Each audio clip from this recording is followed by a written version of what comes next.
Hello, my peeps, and welcome back to Passionate People and Preposterous Peeves.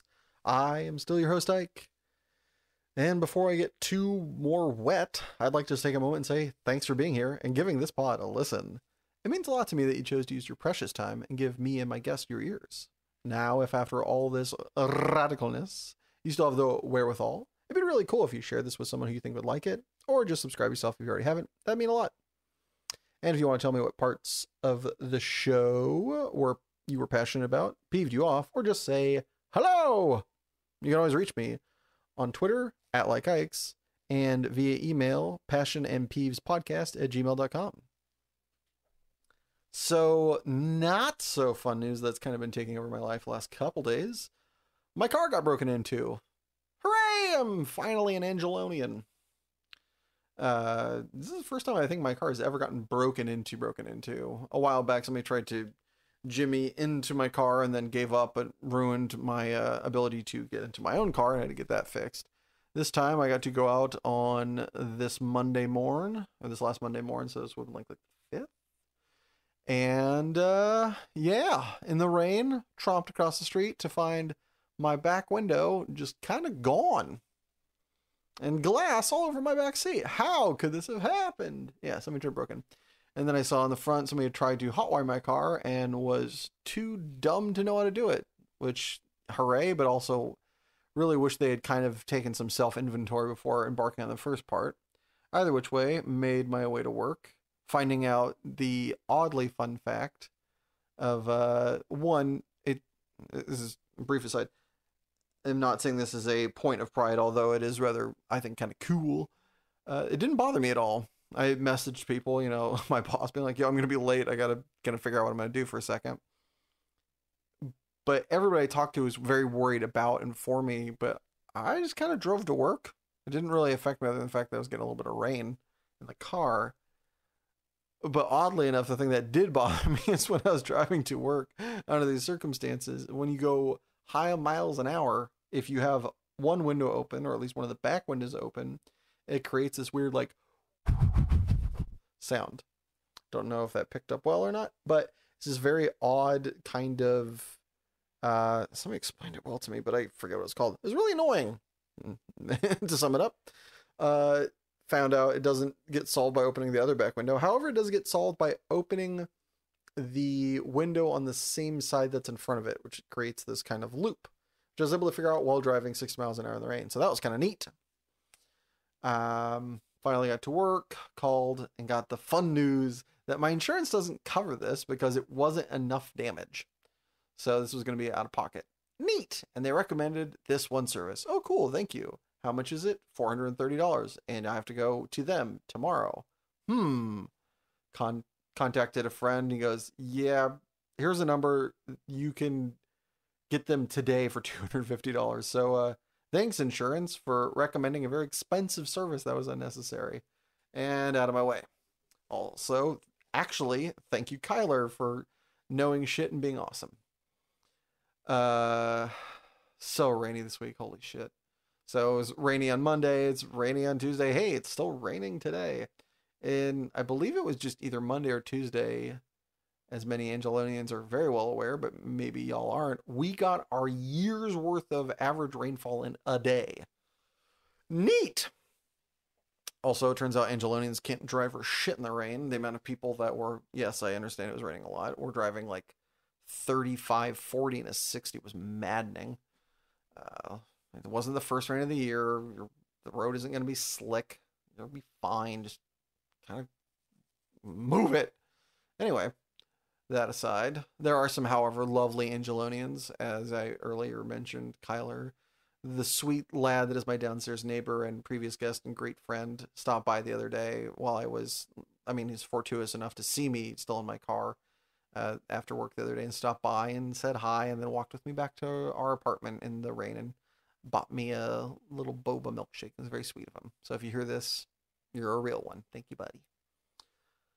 In the news of magic, see that great transition? Flawless, seamless.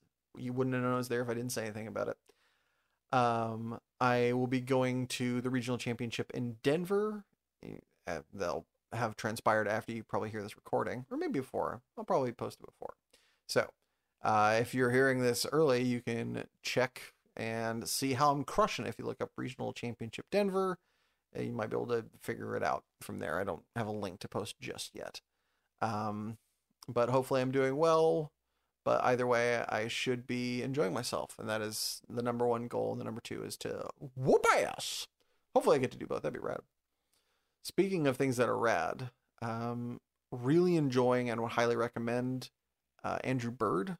Been loving a bunch of his songs right now, namely Roma Fade, Fake Palindromes, Pulaski at Night. Just, oh my gosh, I can't get enough. I've been listening to it nonstop this whole entire week. Part of it is it fits the atmosphere. It's very good rainy kind of song weather. The other part is just, it's dope. Would recommend. Give him a listen. Anyway, as this upcoming tournament is happening, I've been testing with friends, one of which is actually today's guest. He likes to go by the name Wappa. And even though he is the most awesome, sweetest boy and a lovely fellow, he is also pretty fucking cutthroat, as you will hear right now. All right, folks. Tonight we are blessed with a man who has hustled over $1,000 in billiards before he was tall enough to see the table, learned how to drive via Initial D video game, and at the age of 6 got SeaWorld shut down all by himself. It's the incomparable Wappa!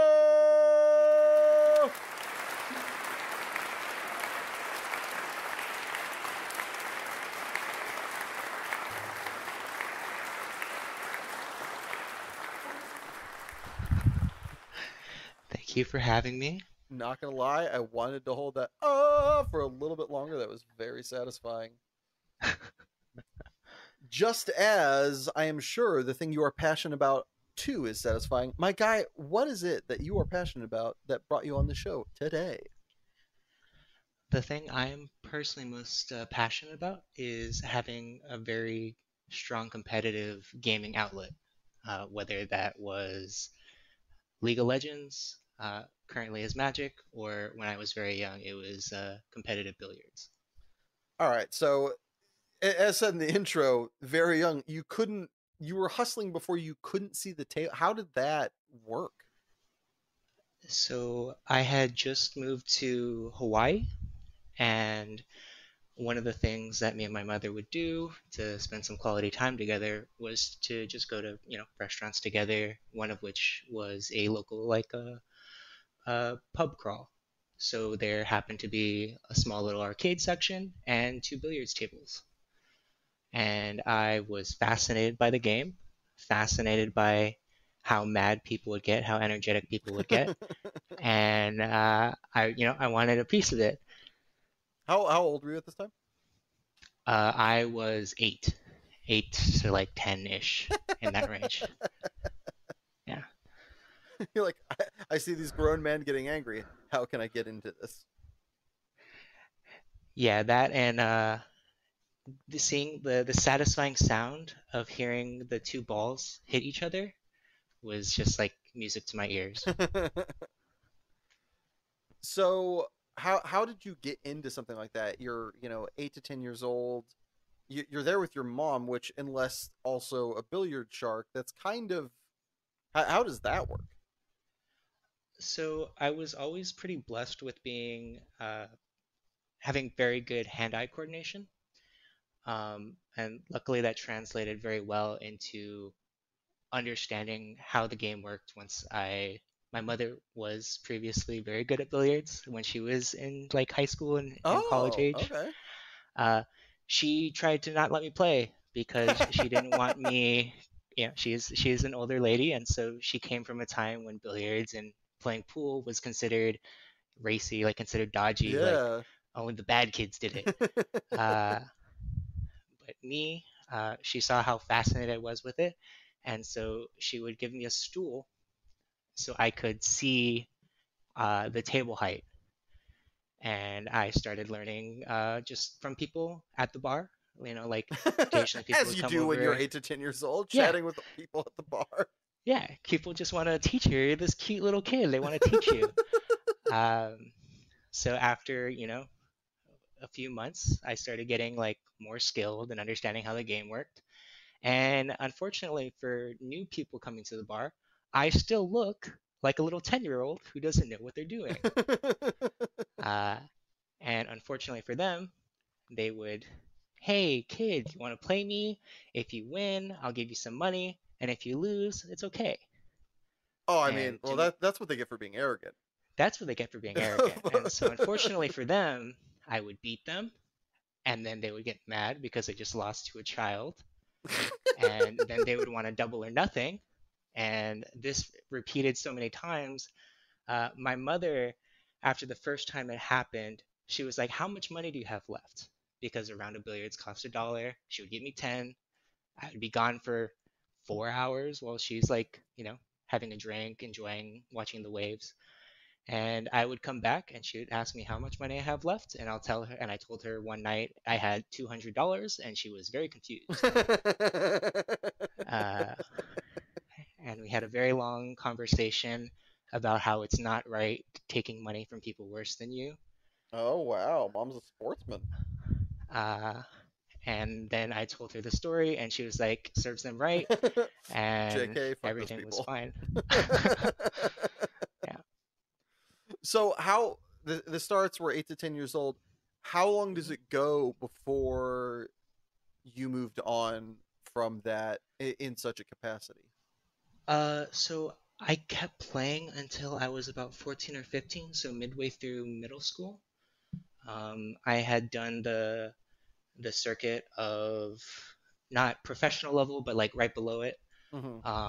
doing like the local tournaments and doing like the pro am level tournaments in Hawaii. Eventually getting coached from a like the house pro of the actual billiard shop in Hawaii. Wow. But as I was going into high school, I didn't have as much time, and so I had to give it up. Do you ever look back and wish you didn't? Was it kind of like losing a friend, or was that like not actually that difficult for you at that time? It wasn't that difficult to me because I had gained friends in other aspects of my life, like school friends and that sort of feel. And so to me, it was starting to become a not a job yet, but it was like, uh, I need to do this. It's a responsibility of mine, Yeah, but I would rather spend time with my friends, and none of them would even touch a pool cue near me because they don't want to lose money. that's fair. And you wouldn't want to just play it for fun. Exactly. Like, yeah, when you get to a certain level, you can't see things in the old way, and so it's not the same. Why? So is it just if your friends had been billiards fans or of an equal footing, would you have been able to continue playing it? Do you think you would have like continued playing it into high school, or do you think it was there other things that were taking up your time as well? I had started playing sports, um, and getting interested more in sports. But realistically, if I had friends that still played billiards, even similar level, I probably would have stayed. The passion was like still there. It's just if it's hard to share that with anyone, it doesn't have the same impact to me. Yeah, you don't want to be sharing it with the old drunks at the bar either. It's a it's a little weird. When some of my best friends were like in their 70s, it was weird.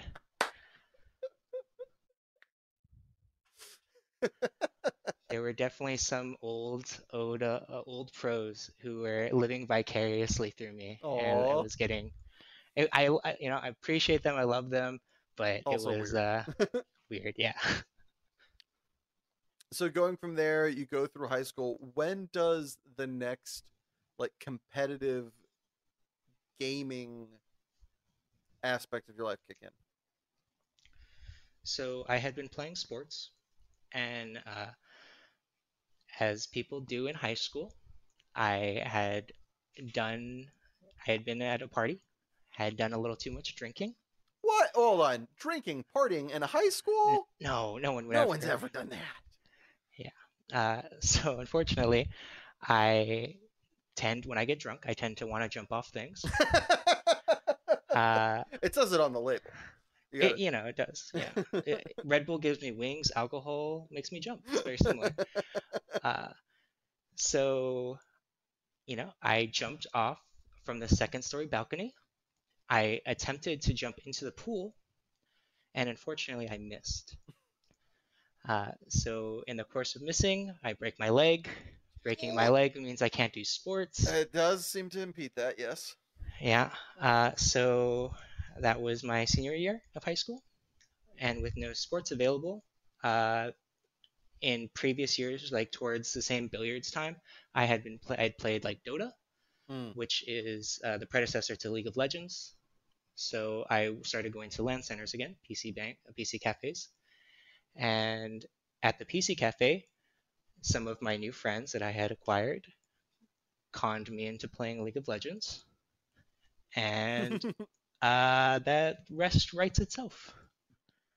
Well, okay, but before we go on figuring out what the rest that was written was, if you had not played Dota, do you think you would have gone back and tried to run back billiards again, or was that just would you not been able to stand, or was that like did your friends who didn't want to play billiards still have enough sway in your life that you would have wanted to do something with them? Uh, Unfortunately, I had blamed a lot of the people around me who didn't help me get to the hospital after breaking my leg, and so I lost most of my friend group at that time uh, because I woke up the next morning Still on on the the ground. yeah. Yeah, so I sort of disassociated myself with a lot of those people. I think if I had broken an arm instead of a leg, I might have gone back to billiards. That's Um, interesting. Why an I can arm shoot instead of a? one-handed. Oh, you can shoot one handed. Okay. Yeah, but the leg in billiards, I don't know how familiar you are with billiards. Leg position is very important to make Oh, sure your okay. shot is straight. I wouldn't have thought of that. That's interesting. Yeah, Okay, it's keep everything in a line, and your shot's gonna be much straighter than if you don't. that makes sense. So from sadly breaking our leg, losing our friends who, I mean, let's face it, they didn't play billiards. Strike one. They left you on the ground with a broken leg. Strike two. You don't want to stick around for what strike three is. It can only get worse. Got to jet. Got to go back to the video games that we learned how to drive a vehicle with. Yes, sir. We end up in a videocade. End up playing League of Legends. What is the rest that gets written here for those that don't know? So I started playing League of Legends. This was season one, so this was 2011. Wait, you say season one is in the first season of the game? Yes, I started playing in the first season of the game. Um, when I started playing, I lived in Hawaii, and one of the best players at the store that would come by every now and then for some local tournaments, right? Because Hawaii is very big into cultivating like community. Part Mm-hmm. of that is tournaments. And so one of the best players actually ended up going to the season one world championship. Damn. Um, he eventually moved away from Hawaii to pursue that career. Had gone to worlds several times after that. Uh, that before it was always seen as a hobby for me. Any Mm-hmm. gaming, anything like that, even billiards to a certain extent, I was never considering an actual career out of it. Makes But sense. seeing someone so close to me uh, go that path made me then believe in myself that you know I can do that too. Yeah, you saw somebody forge the road ahead of you, and you're like, well, I could do that. yeah. Yeah. Uh, and then between me and like a few others in the Hawaiian community, we ended up just racing to the top ranks of the game. Damn. And from there, you know, all three of us made it onto semi-pro teams, and then two out of three of us, including myself, ended up getting salaried roster spots for teams, and we had to move to California for them. So before we get too far ahead of it, you and these other two friends were you on the same team like on your way up? So in League of Legends, there's the ladder system, and then eventually like there's like organized teams. So for the most part, we just laddered all around the same time and improved at a fairly similar pace, getting to the high ranks around the same amount of time. Two of us actually played on a team together for a short while, but that didn't really last. Like conflicts, like, hey, don't like how you play, like X, Y, and Z. But then two of you get picked up, you get or not sponsored, you get basically offered, positions on a professional team. Hmm. How old were you when this happened? We still Uh, in just in high. Was this this happening all was senior year, or was this like? this was when I was 19, so I hadn't turned 20 yet. So this was 2012. Were you in college just doing the semi, like, because you said semi pro? Was that Hmm. enough of a thing that you had decided to not go to college? Was this putting off college? Was college even in something that you had even thought about doing, or where how was this shaking out? So I didn't end up going to college initially because I was having to take care of my mother who was sick. So I finished high school, take care of mother, uh, and with that additional free time, like, I'm at home. If she needs help, I can help her. If she doesn't, I can stay around and play League of Legends. And eventually, she did get to a state that it was, feasible for me to leave. But initially, that wasn't the case, and so I Yeah, had to take care of her. But then when this opportunity came up, everything aligned pretty nicely. nice. So you go from leaving your childhood island paradise home, flying out to. I got picked up at LAX and I got driven directly to Huntington Beach, which is where the team house was. Which team was this for those that would know? So this was a team called GGLA. It eventually got that, that eventually got bought out by a company called Cloud9, which is a much bigger Oh, organization. yeah. So you're 19. Were you 19 or 20 at the time when you got on I was GGLA? still 19. I was still 19. So 19 years old, flying away from home. Was this the first time you'd been to the mainland? No, I was actually born in Las Vegas, Nevada, and I had gone to California a lot when I was a kid. Okay. But then I had moved to Hawaii around five or six. All right. So you had this wasn't this was something that you'd experienced some, but not like it wasn't so foreign, but it wasn't so casual. So this was kind of a special experience. It was definitely special. I didn't realize how accustomed I was to Hawaii until about a week into living in Southern California.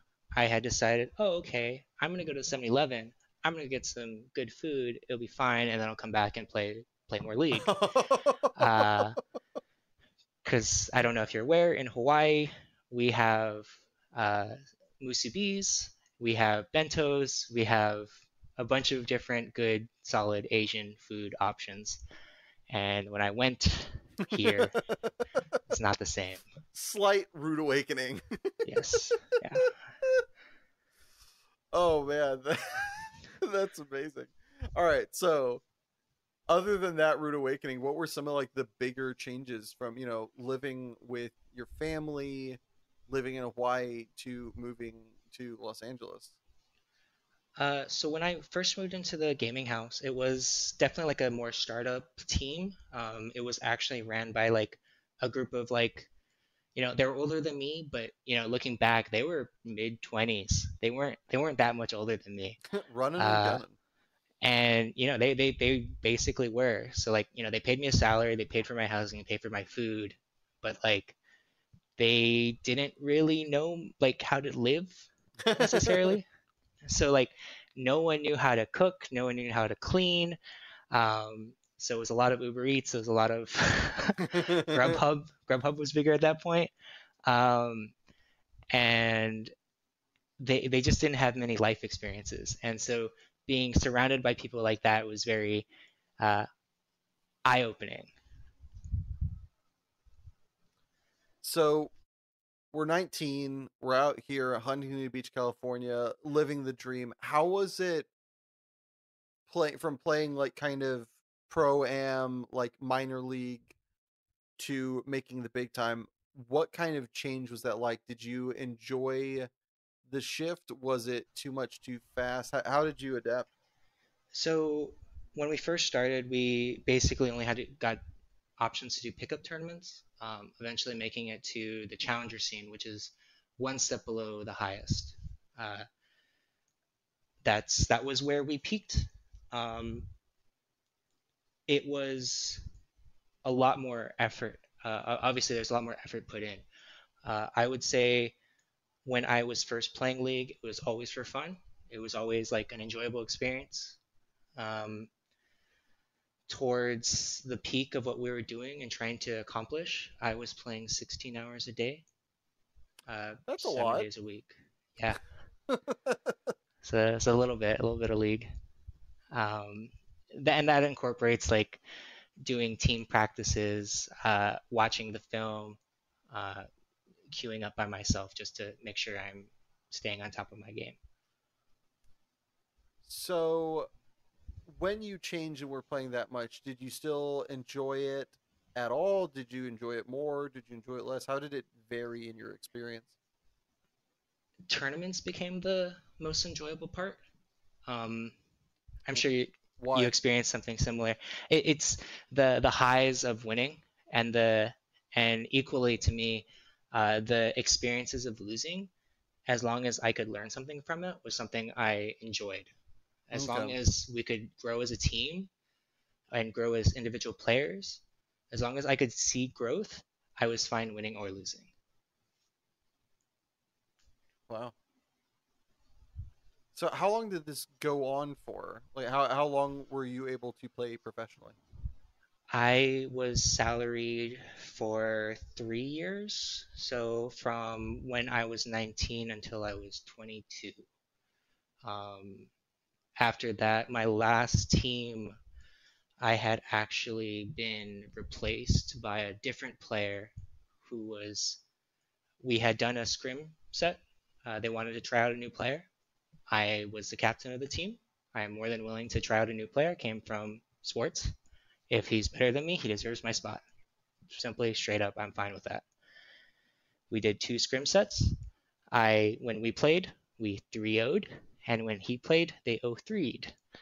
And so, to me, it's a very simple, clean, beyond like the nitty gritty, very simple, clean cut. I am the higher, better player, Yeah. so I should be the one kept.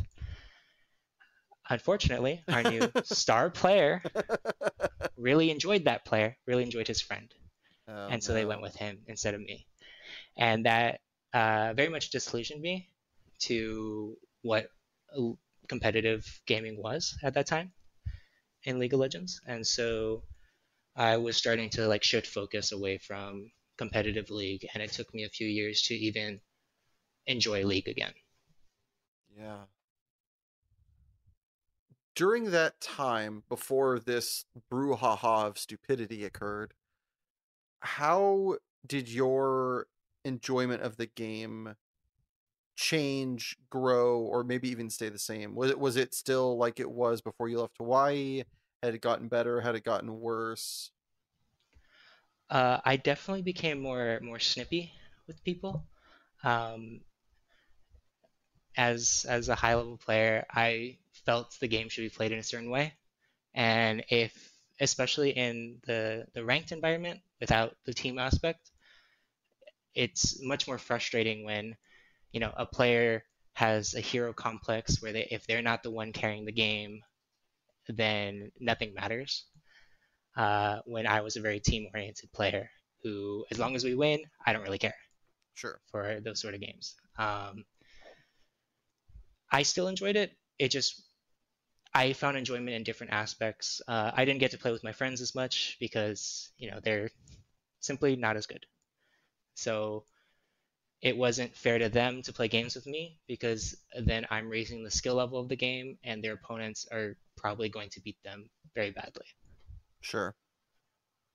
If you were able to get into games where somehow the playing field was even, do you think you still would have enjoyed playing with people who were worse than you if you liked them as people, or would that have kind of what was winning, not the only thing that mattered, but was winning so paramount that playing with people who were more likely to cost you a game than help you win a game problematic? I think as long as they were open to feedback and open to suggestions, I think I could manage with basically any team. Uh, a lot of problems I've had have stemmed from being too hard stuck in your own ways and not being open to that feedback. Mm. Were you somebody that was good at receiving feedback as well, or was it something that you were sending out and not getting back, either because you didn't hear it or because people were like afraid to say it, or maybe just didn't have notes? As long as, so when I first joined the team, I would say I was very bad at receiving feedback. Uh, I also think that stemmed from them not understanding how to give the feedback in a constructive way. These are kids who are Yeah. my age, Yeah. right? At that time, like 19. So no one's good at communicating yet. Yeah. They're just saying, you suck. Play less bad Exactly. So in thankfully, less nice. we got a good coach, and he was better at taking taking what we were saying and translating into what we actually meant, and you know, having concrete proof. As long as I could see what went wrong, whether that's making a mistake or like making a bad call, then I was fine using that feedback, taking that feedback. Were you on the same team the whole entire 3 years that you played professional? Uh, Most of the way, I did switch teams towards the last year. The story I actually mentioned earlier was the second to last team I played on. I gave it one last chance on a new team, uh, and that lasted for 3 more months. So I would say I was on the same roster for 2 out of those 3 years. Okay. So you took a long break, and then did you play? Did you immediately go to the last kind of one that you're still on now? If I'm understanding you correctly, is Magic. Is that correct? That is true. How quickly did you pick up another competitive gaming vice versus like kind of like lingering for a while? Oh, I lingered for years. I after competitive league wasn't paying the bills anymore. So I ended up moving to Sherman Oaks and getting a job at ArcLight Cinemas. From there, one of my friends from the League of Legends scene got me a writing position for his website, and that's where I met like most of my current set of friends that I talk to. And one of them decided, hey, why don't you give Magic a try? Because I see you playing Hearthstone. And I was like, sure, I guess. I don't. That was when Shutterwalk came out. Shutterwalk came out and ruined Hearthstone for me. For those of you that don't play the game, if memory serves, Shutterwalk was a card that ended up creating a basically, it wasn't an infinite loop, but it was a time that, all right, this is going to get into the weeds, but screw it. So Shutterwalk had this effect where it would replay all the effects of cards previously played, and there was a card that would return a card to your hand and make it cost one, or make a copy and put it in your hand.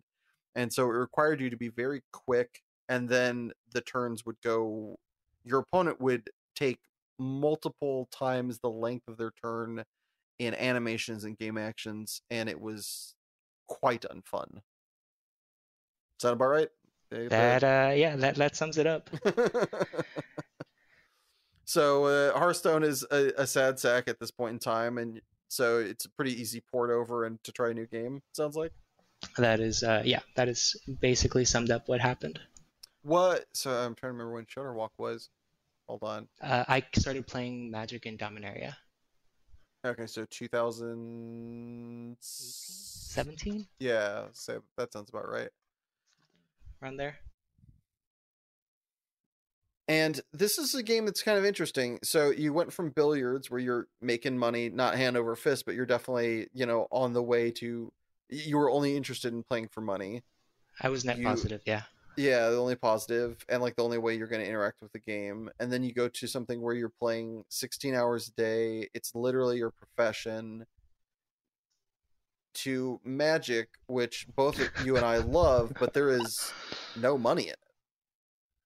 You know, That is the true. the best players in the world, if you put their years in versus money out, it is not a. I think one player would have a six-figure income.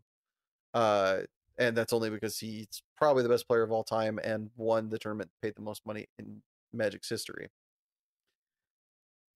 So, how does that kind of fall in with your enjoyment of competitive gaming? Have you changed over the years? Does it? Is there a through line that I'm missing in regards to these three, or how does it kind of jive with your noggin? So to me, these sort of competitive outlets were never about the money. It was always about the feeling of accomplishment and the feeling of self-fulfillment and like competitiveness. So billiards, I could see my opponent right across from me while I'm playing, and I could see them becoming either annoyed, depressed, or happy depending on my game actions, right? So, uh, for example, in billiards, if you hit not the correct numbered ball, it's called a scratch, Mm-hmm. and it gives it back to your opponent. I become very good at putting the cue ball in positions where it was almost impossible to not scratch. And in tournaments, if I was, we used to do best of five, best of three, however, depending on how big the tournament was. Yeah. If I'm up a game, I'm a kid. I'm messing with them for the rest of the next game. Uh, and I, I'm a big proponent of zero sum fun, and I wanted to have all the fun. Uh, and that started when I was younger than a teenager. League of Legends had very similar. I could type in chat, I could trash talk, I could interact with them and see them visibly make mistakes, see them make errors, and ultimately give me the victory. Um, Magic has a lot of those same aspects that I enjoy beyond being able to you know, I can showcase my skill. I can showcase the effort I put into it, and it's not. Uh, there is aspects that actually matter by how much time you put into it. Would you rather, in playing a competitive game, outplay your opponent and have them see how much better they were than you and just like kind of bow down in approval and respect, or would you rather rile them up to the point where violence might happen and you're victorious because of how bad they played, because of how angry they were? Um, Whenever I go into a match, I give my opponent full respect, and just in any game, this is how I've played every competitive game. I will give my opponent full respect until they give me a reason not to respect them. Okay. So if I can go into a match of Magic where they still keep that level of respect that I'm giving them from the beginning, and we have a great match, whether I win or lose, that's my ideal outcome. Okay. So not full troll, just troll as vengeance. Yeah, you're wasting my time by being here because you haven't put in the time to deserve it. What would you say? And this is going to get a little bit nebulous because competitive gaming is such a far reaching prospect, but maybe if there's a specific game or a specific kind of outcome, what would your dream involvement with competitive gaming look like if you got to write your own future? My dream. Hmm. You know, would it be like the next game after Magic is something that you go back to the professional circuit, you know, you become the Tiger Woods of said game, or is it, you know, Magic or whatever game and you just enjoy it and in right off into the metaphorical sunset? If I would like to win a big championship, That's would be my end goal. Um, I generally make very realistic goals for myself at the beginning of the year, similar to like a New Year's resolution. So previously last year, my goal was to day two a GP like event, so an RC. Um, I've accomplished that goal twice. Woo! So for me, the next step would be qualifying for the Pro Tour. And as long as I have goals that I can keep attaining, that's my ideal. Um, I don't have as lofty aspirations as being like the Tiger Woods or something, Okay. um, but it would hopefully end with me winning a big tournament.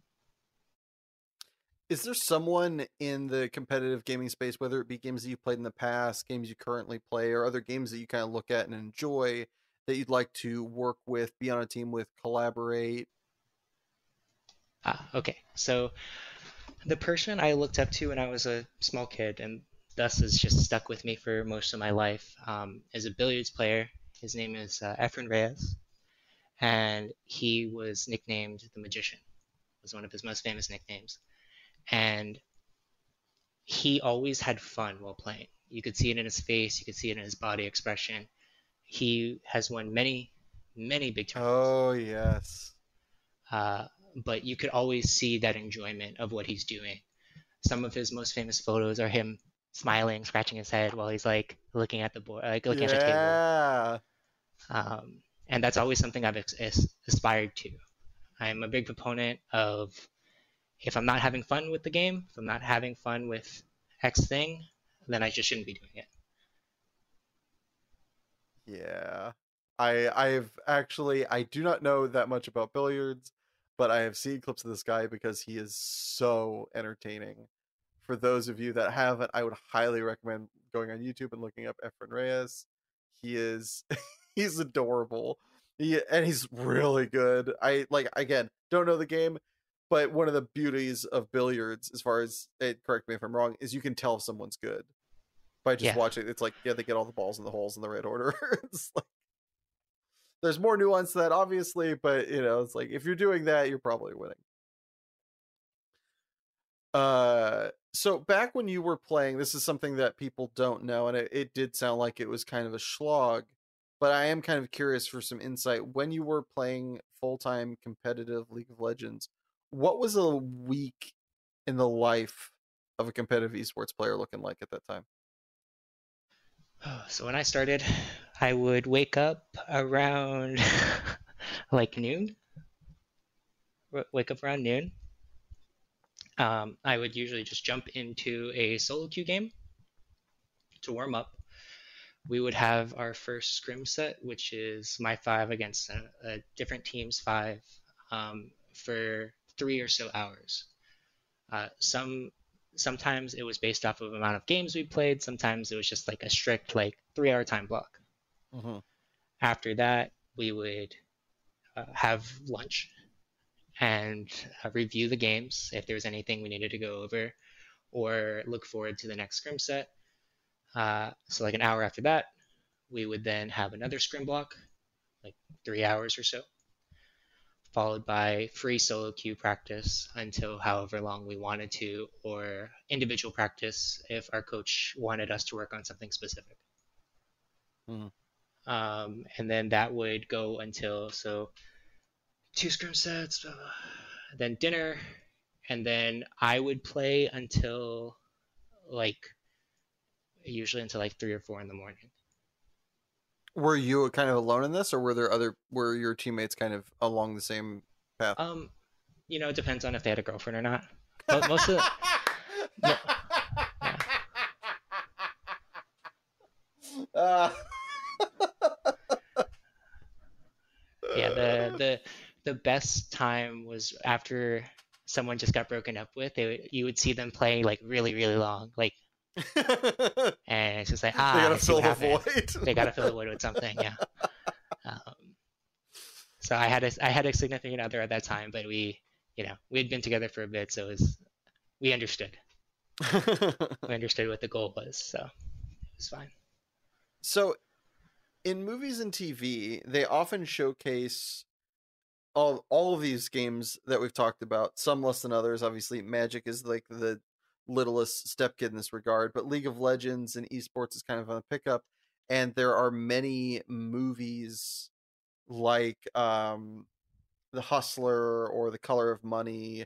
And no, those are predominantly pool, although Snooker is a later one in the Hustler. But are there any films or TV shows that either portray accurately or very inaccurately any of the passions that you've talked about today? Oh, there's actually a very good. I think it's called a docu-series. Like it's not real, but it does have very many of the same qualities. It's called Players. It was actually written by some people who used to work at Riot, um, and great production. There are even some professional players who did make it to the big leagues, who did make it to the world stage in the show. Oh, this is the mockumentary, right? Yeah, yeah, that's what it's called, mockumentary. Yeah, yeah. But there are actually professionals that are in. Hmm. On the quote unquote team, there are like I think one or two. That's hilarious. Is it like, but you, while being hyperbolic, you think it is relatively well done and accurate, or is it Yeah, like it is actually very accurate, um, egos and all. That's so cool. I remember seeing that and thinking that was actually just a documentary, and then I told my brother, he's like, "No, that's dude, it's a mockumentary." I'm like, "What?" He goes, "Yeah, that's just completely fake." Because I'm so far outside of League of Legends, I had just no point of contact. So many people might think they know what it is to be a billiards player, a competitive esports player, or even a Magic player. What would you say is the biggest misconception or misconceptions about competitive gaming, especially the ones you've played, by the wider world? The amount of hours necessary to get where you want. I especially when I was playing billiards, it was even more exaggerated because I was a kid. Um, I was beating really good players when I was a kid, and I had put in the hours to make that possible. Um, I think it's very common to delegate talent to where it was actually hard work, and especially from players who aren't as good, they attribute that to their brain just works differently. It's like, yes, but there's reasons for that. They put in the time, they put in the effort, they put in the hours to make it come true. Yeah. So something that I love touching on anytime, especially when it's been done professionally, in many lines of work or in many hobbies, there are secret terms or just a lexicon that is only used by those who are inside of it. Do you have any standouts from, especially when you played League or billiards or even Magic, that most people don't know that you're like, he. I love this word. I love this phrase. It means something. It sounds funny, which would have you. Oh God. Unfortunately for League, most of them end up just becoming memes overall, um, because everything's streamed now, right? Yeah. So so like little nuances and things have just lost their meaning over the years because of that. Um, and unfortunately, most League players nowadays end up just speaking in Twitch emotes. Um, in billiards, if in billiards specifically, if I come up to somebody and they want to play me and they call it pool, I already know they're not as good as me.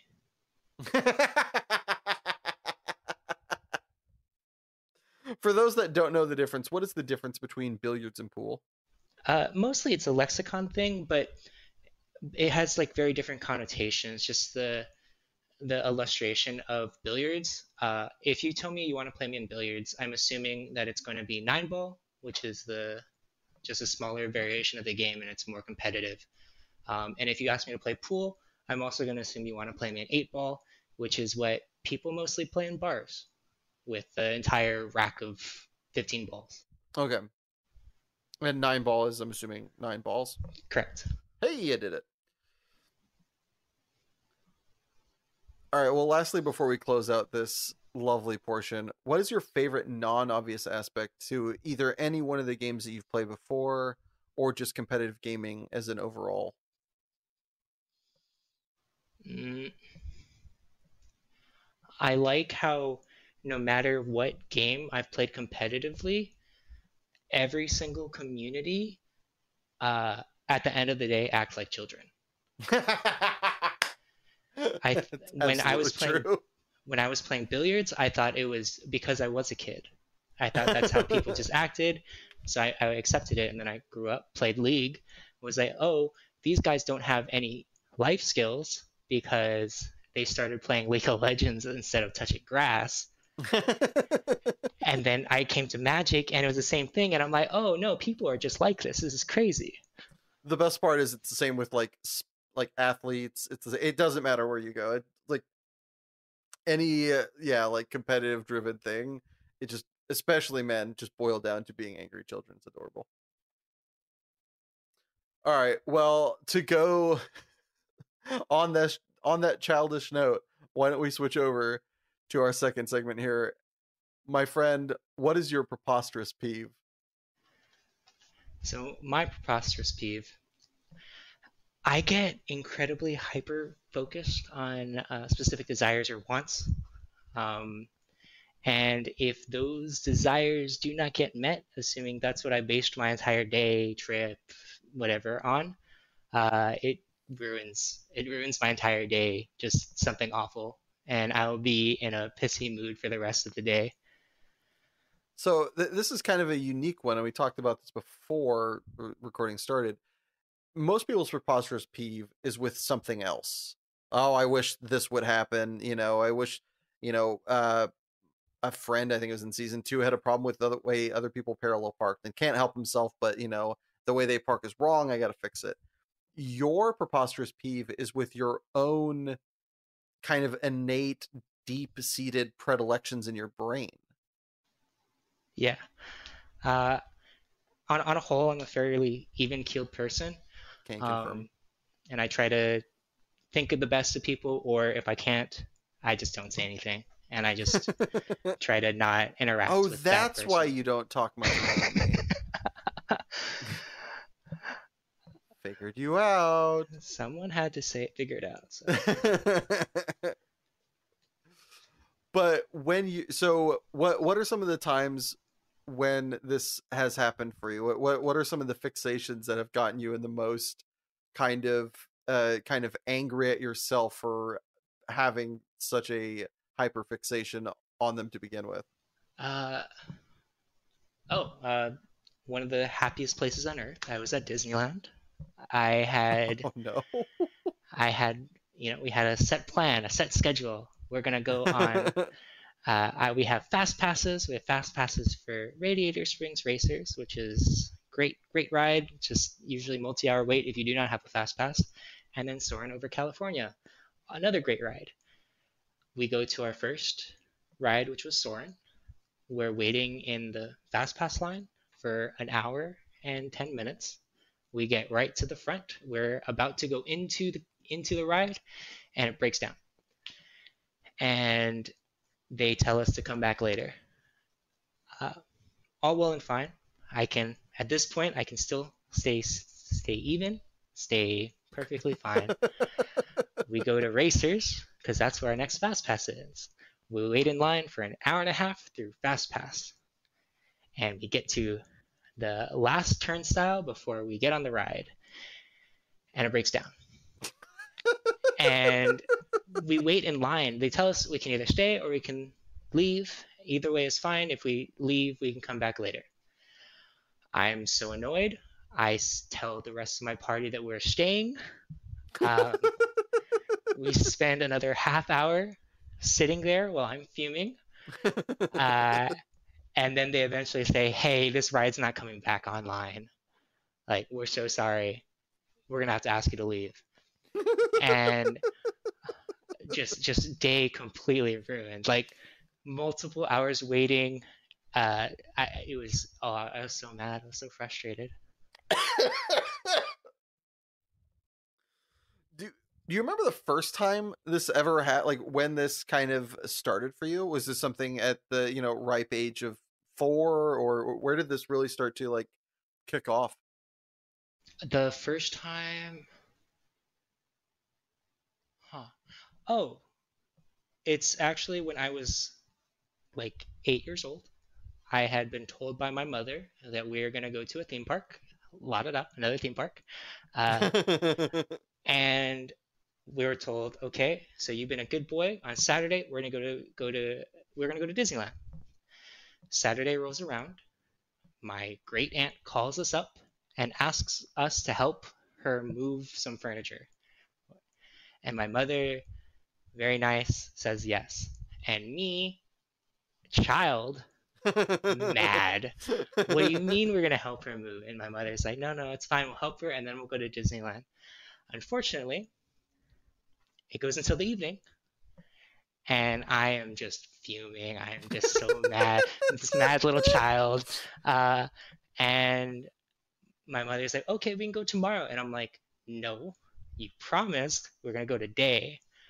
Uh, and it, it was just like the first time I had ever really felt like I was mad. And that was, did not qualm until the next day when I was at Disneyland, had a pretzel in my hand, I was fine again. So, in moments of these tribulations, have you found ways to work around it, or is it still the kind of internal turmoil? Nowadays, I mostly just make jokes about it while I'm mad, but it's definitely just a coping mechanism. I'm still annoyed. Um, I internally I know it's ridiculous, but you know it's hard to stop. Well, assuming that you can't top the Disneyland story,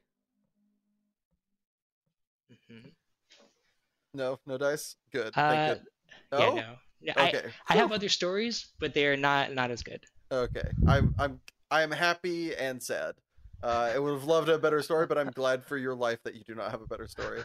So before he thinks of one, we're gonna throw it to commercial break. But before that, if you could have listen to this podcast, hear one song of your choosing, which would it be?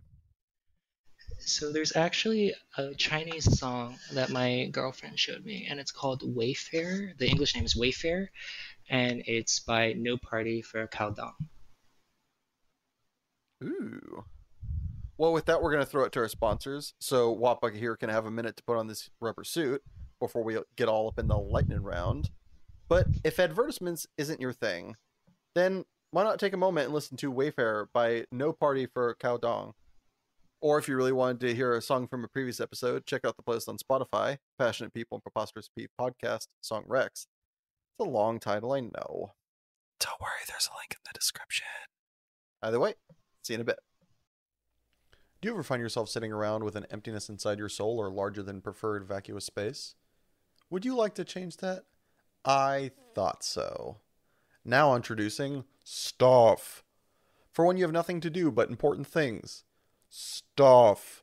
For when you're lacking personality and intrigue. Stuff. When the world has taken a pickaxe-sized chunk out of your heart. Stuff. And if Stuff no longer fulfills these needs, please don't hesitate to look into our life-enhancing product, Addiction. And we're back. Whopper, are you ready to enter lightning round? The lightning round? I thought you'd never ask. Well, I'm glad I did, because you're going to need to buckle your seatbelts and keep your arms inside the ride at all times. Wappa, is it album, shuffle, or playlist? Shuffle every time. Which is realer, mermaids or Bigfoot? Mermaids, for sure. Have you ever had a crush on a cartoon character? I've had crushes on many cartoon characters. Would you rather have McDonald's or a steak dinner from a charity event as your final meal? I'd rather have McDonald's. I've been to a lot of charity dinners. Do you create your own thoughts or do you just listen to them? Unfortunately, I create my own thoughts. Would you rather have tentacle arms or kangaroo legs? If I can have more than two, I would rather have tentacles. Otherwise, I'd rather have kangaroo legs. Do people have an inherent duty to help others? No, they do not. Do people who prefer Pepsi to Coke deserve rights? They do not at all. Have you ever been in a fight? I have been in fights before. Are hot dogs tacos? No, but they are sandwiches. Did you ever cheat on a test in school? I have never cheated. Is professional wrestling cool or lame? It's very cool. Make the food or do the dishes? I'd rather make the food. Is karma real? I believe so, yes. Is peeing in the shower normal human behavior or just for those filthy mer people? Oh, it's efficient. It's super efficient. Are you out of touch or is it the children who are wrong? Both is true. Is there such a thing as a perfect piece of art? There is perfect pieces of art for individuals. Would you rather meet an alien or a ghost? I'd rather meet a ghost. Would you rather eat nothing but insects for a year or go without electricity for a year? I would have to go with the insects. You're having the best day of your life. What happens next? Another amazing thing or something terrible? Something terrible. It has to even out. And lastly, could you eat 37 of your favorite food for $5,000 in a 1 hour time limit? I could eat that in 10 seconds. Well, congratulations, you've survived the lightning round! Woo! Now, before we move on, I, like many listeners at home, would like to now know, what is your favorite food that you could eat 37 of in a 1 hour time limit for $5,000? Oh, I love rice. Cheats! I'm Asian. What do you expect? Well, either way, as a reward, my gallant guest, I grant thee a lightning round question of your own to be echoed until we get bored of it. What you got? Okay. So, Isaac, would you rather be the best that ever did it, but you will never enjoy that activity again? Or would you rather enjoy it more than you ever could possibly do, but never achieve anything of note? I think I'd rather be the best that ever did it. I feel wrong saying that, but knowing that I would never like be winning in a big way. I mean, like, such a good question. Oh man, I think I'd rather. I like winning so damn much. I wouldn't enjoy it, but I like winning. I could use the money. Fuck it, I'll win. All I can envision is if you chose the other one, it's like you as a commander player. Yeah, I mean that's probably what it would be, right? That is probably is pure enjoyment. Yeah. But I mean, both are what I want. Because on one hand, I want to be enjoying like whatever I do in my hobbies, like life and otherwise. So that would be fantastic. But also being the best that ever did it would be like it's really hard for me to shake the appeal of that. What about you? I don't think I could do an activity and become a professional if I didn't enjoy it, so I'd have to choose the latter. Feel that. Feel that. Well, as we come to a close here, is there anything you want to plug, shout outs you'd like to give, places people can find you or your content? Personally, I don't actually tweet that much, but you can find me on King Wappa on Twitter, or I guess it's X now. Beyond that, I don't have too many shout outs or anything. The people that I want to hear this, I'll send it to them. Well, thank you, Wappa, for being my guest today. And a special thanks to my editor, Richard Ashford, and my composer, Joshua Gibbons. And thank you. Yes, you listening at home, wherever you found time to appreciate this. Time is the most precious commodity we have, and I appreciate you spending yours with us. And if you enjoyed this podcast, please subscribe, like, or just share with a friend. Every little bit helps. Or if you already have and are out of episodes to listen to, don't worry. We put out a new episode every Monday at midnight on SoundCloud, YouTube, Spotify, and iTunes at Passionate People and Preposterous Peeves Podcast. And a very special thanks are due to our patrons, Sabelliello. And if you'd like to join that illustrious ranks and have your name read aloud, just head on over to patreon.com/passionate people and preposterous peeves podcast. And do remember, folks, if days are numbered and songs are sung, at the end of the day, I think we've all won. So please stick around, because great things have only just begun.